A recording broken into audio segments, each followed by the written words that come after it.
मोदी जी ने अपने 11th independence day speech में कुछ बहुत ही इंपॉर्टेंट पॉइंट्स उठाए जो भारत के फ्यूचर को लेकर उनका विजन दिखाती है। इस साल का मेन फोकस विकसित भारत 2047 है, जिसमें उन्होंने 140 करोड़ भारतीयों से मिलकर देश को दुनिया की टॉप इकोनॉमीज में लाने का जिक्र किया। टॉप की highlights of his speech. Number 1, विकसित भारत 2047। मोदी जी ने 2047 तक भारत को विकसित भारत बनाने का लक्ष्य रखा और कहा कि अगर हम सब मिलकर एक साथ बढ़े तो कोई भी रुकावट हमारे सपनों को नहीं रोक सकती। Number 2, uniform civil code. Modi ji ने यूनिफॉर्म सिविल कोड की जरूरत पर जोर दिया और कहा कि देश को एक सेक्युलर सिविल कोड की जरूरत है जो रिलीजियस डिस्क्रिमिनेशन को खत्म करेगा। Third, women safety. उन्होंने क्राइम अगेंस्ट वुमेन पर सख्त कार्रवाई की बात की और कहा कि ऐसे क्रिमिनल्स के लिए सख्त से सख्त सजा होनी चाहिए ताकि समाज में उन्हें डर महसूस हो। Fourth, youth and space sector. Modi ji ने भारत के यूथ की स्पीड और एम्बिशन की तारीफ की और स्पेस सेक्टर में हो रही तरक्की को देश के लिए एक गोल्डन अपॉर्चुनिटी बताया।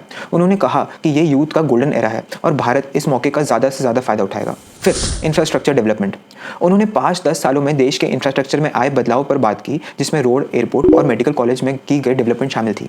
Sixth, one nation one election. Modi ji ने एक बार फिर वन नेशन वन इलेक्शन की बात उठाई, जिससे देश के विकास में रुकावट बनने वाले फ्रीक्वेंट इलेक्शंस को दूर किया जा सके। ये थे top highlight of Modi ji speech on independence day. Regularly make content that will keep you updated and follow us for more.